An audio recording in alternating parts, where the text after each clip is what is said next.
Good afternoon to all participants in the regular annual conference of ICD. I say regular, and I immediately hasten to correct myself. Yes, ICD does hold very regular conferences every year, which is the best moment when we all can get together with the most interesting speakers and very importantly, audiences from different countries. But this year is truly special. You heard who I am. I'm Bulgarian. I've lived through some very important moments in my country's and Europe's life, notably so 25 years ago, the fall of the wall. And for me, this can never be just any other conference or a regular conference. The topic which I suggested to address today was called by me coming from the past, going to the future. And honestly, I thought of it when I participated in a number of events, a big program actually, in marking 100 years after World War I. And what a serendipity, as the English speakers would say. In the same year, in the same month, in the same week, we are remembering events which were game changers for the continent and for the world. Inevitably, going that many years ago, and I'm referring to 100 years ago, that makes one reflect on how does human society, how do countries evolve, not only in the shorter stretches of time, but in longer stretches of time. And believe me, that makes one become wiser and be more reflective on how decisions are made, what may be the moments which may spark, may ignite a conflict innocently, unexpectedly, and how much is needed afterwards for generations on end to remedy the consequences. In many ways, the whole of the 20th century was impacted by World War I. Borders, new countries, phenomena like fascism, the Holocaust, the invention of the atomic bomb, the arms race, all these happened in the same century when the Berlin Wall was also erected. And when I was thinking of whether you can remedy a situation with a war, at least the First World War was believed to be the war to eliminate all wars. Look at where we are today. We did have the Second World War. We did have the Cold War. We lived through a beautiful moment, and I'll talk about that, when we thought, yes, indeed, it's 1990. Wars have ended. There was a famous man, who even said, this is the end of history. And again, life, events, maybe it's us people, come back to tell ourselves, no, it's not the end. And it's again us people that need to take care of both expected and unexpected developments. Because again, the whole of the 20th century was practically the result of the miscalculation, misjudgment, misinterpretation that led to World War I. But sometimes I'm thinking, what was worse? The bad judgment in starting a war that could have been averted, or the treaties that were signed afterwards, and the legacy of these treaties. And when I look at the audience, of course, I think of one of the hot regions of the world, the Middle East. Can you imagine a borderline drawn with a pencil in an office room by two gentlemen, Sykes and Picot, who went down in history for knowing how to draw a straight line? And look at us, a century almost later, struggling over these straight lines. Human beings cannot be defined, divided, or even brought together by just drawing an artificial political line. No matter how well designed it may be, how theoretically it may answer to all the needs in an ideal world. Yes, one day maybe. Today we are not yet there. So Europe lived through the two big wars to subside afterwards into the Cold War. I was on the other side of the wall. Today I was trying, when I was coming from the airport from Washington, I was trying to visualize which was the former Eastern, the current Western, the former Western part of the city. And it is so nice that these visible remnants are disappearing. At every new visit to this city, you can see that the blend is becoming stronger and stronger. The blend. Does it happen so easily, so readily? Do we all want it? How do we want it? When the wall fell in 1990, all nations rejoiced on both sides of the wall for the same reasons, but with a different sentiment. Those of us who were on the eastern part of the wall felt this like a deliverance, since for decades, generations were maimed by an inhuman ideology and distorted practices of this ideology. Because I remember there were those who claimed, oh, this is an ideal, this is the ideal world. Communism is an ideal which, if only comes on earth, life will be perfect. And then practices were everything against what an ideology would preach. So one of the very big, of the most painful conflicts in my part of the world was this totally brutal disregard of decency, of justice, of fairness, if you wish. And people maybe did not expect, or not everybody expected immediately to go into a world of prosperity, but we all hope that, yes, finally the time has come when unfairness will be done away with. And those were the first years. I cherish very closely in my heart the moment of these first democratic elections, which were mentioned in the introduction, when the streets, like here, but what we saw on television on the night of the fall of the wall, the streets were all full of people, everybody hopeful, everybody knowing that a new lease of life was coming.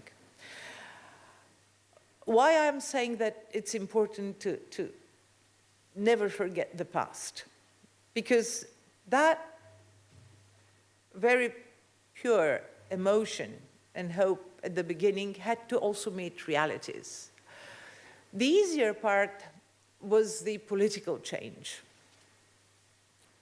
Of course, we did form our new parliament, new parties, and when I'm saying we, Bulgaria, of course that goes for all the countries from the former Soviet sphere that got liberated and moved on into a democratic political system. The second harder part was the economy. My country is still struggling with the solid way of developing a free market economy, which also will have the protection of the judicial system, which will also have the transparency, the fight against corruption, which many of our countries are now justifiably accused of. But again, it was not that hard to move into the free market system in terms of private enterprise, free enterprise. there was a lot of misdoing in dismantling the planned system, the planned economic system, the state-owned enterprises, and a lot of national wealth was lost, literally lost to indecent individuals, but also to ignorance, to lack of experience. The next element which was growing together was the civil society. That takes a long time. It's still going on. Because of long-fed frustrations, self-censorship, self-restriction and limitations, because of lack of outreach to the outer world, very simple and understandable ignorance, misinformation, and of course deliberate disinformation about how the rest of the world developed.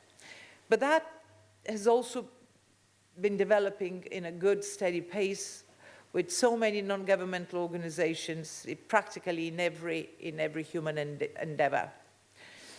The hardest was the judiciary. And this is a topic which obviously is always in the focus of even more advanced countries, countries that have long passed this transition period of complete, total readjustment. I come from Bulgaria, but I work in a country which is known for having almost invented, it's the whole Anglo-Saxon world that invented the rule of law, the transparency, the checks and balances that we all need in order to make sure that we all behave, beginning with me, with my own self. And I know that it takes a long time, but it also takes courage, selflessness, and dedication by politicians, and I was very happy to hear that being mentioned, because whatever we discuss today, and we are happily discussing a much broader subject like culture and cultural diplomacy, but at the end of the day, we inevitably bump into the kind of decisions that are being made. So that whole system of checks and balances, transparency, independence of the judiciary, practically clashed with a completely different mentality. A mentality of adjustment, appeasement, of shady dealings, of arrangements, to arrange a problem with somebody, and then he will arrange a problem for you. That has been going on for too long a time in order to be easily changed and corrected. So today, my country's biggest challenge, and the new government as well, because just this morning new government was voted after a very, very hard month of almost impossible negotiations among 7 parties, 4 of them formed it. But again, this is the main topic. Shall we be able to carry out the deep-going judiciary reform, which will actually guarantee not only a fair judiciary system, fair process or fair trial, or the sense of having a solid system of this country, of the state, but it will also mean a lot for the reputation of the country. It will undoubtedly also encourage more investors to come over, and this is part of today's lack of walls. The wall has fallen also in terms of trade and economy. And again, when I'm mentioning this so pointedly, it is because it comes down to culture. It comes out to what our mindset is. And when we look at those crucial elements which make up a modern nation, a modern country, we inevitably look at culture and education. I'm not sure whether a year ago I would have chosen that title, coming from the past, going to the future. Many events would not have happened, And maybe there would have been still some lingering optimism and almost childish hope that, yes, finally the world has gotten its act, and finally we know what to do and how to do it. But the events in the Middle East, the events in Russia and Ukraine, unfortunately sobered up many of us who wanted to believe this. It is no more a question of reliving, rebuilding the Cold War times and the Cold War period. The wall won't be built the same as we used to know it, because even ideologies have moved forward. I'm not sure that they've done that for the better. Communism has gone, fascism has gone, nationalism has come up. Nationalisms, I should say. And it is a really deplorable fact that we see nationalisms appearing in countries that have had such a long democratic tradition in the core of Europe. But if you look at the conflicts that are going around us, that are going on, nationalism is the first thing that comes to mind. It is no longer the nationalisms that spurred World War I, and I will continue to be making these references 100 years back. It's such a nice visual comparison, 100 years and 25 years, just to see that periods do have some meaning of their own. Those were different nationalisms. The nationalisms of new powers, of the falling apart of empires, formation of new states, that was land, that was territory. Today it's different. Today's nationalisms are fighting to conquer enormous groups of people. They want the minds of people. They want the hearts of people. And they want them, in some cases, by instigating ignorance in order to be able to impose a certain kind of radicalism, religious, ideological, you name it. I've seen this happen in my own country, of course not with the extremes or in the extremes in which you see it happening elsewhere, but over the past decade or so, something that was not known earlier happened. Nationalistic parties that want to gain ground as such, as isolationist, xenophobic, homophobic, anti-European, anti-Western, anti-democratic parties. The good news is that luckily they've not yet gotten enough support. But how do we know that because of surrounding circumstances this won't happen?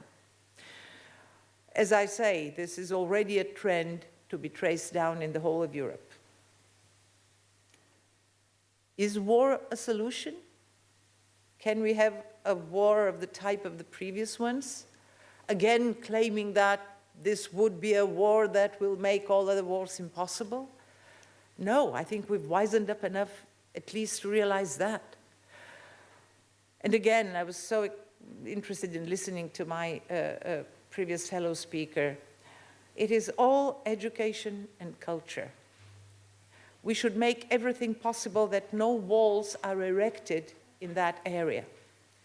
And if I'm worried about the situation to the east of Bulgaria, it is because what we see there is a self-erected wall of isolationism, which is a cultural wall. It's a mental wall, it's in the head. And when it's in the head, it's even harder to beat and to fight, and to change for that matter. Our effort, of all of us, all of those who belong to a concept, I call this institute a concept, it's much more than just an institute, because we all come from so very different backgrounds and countries, and yet we are all together because of this concept.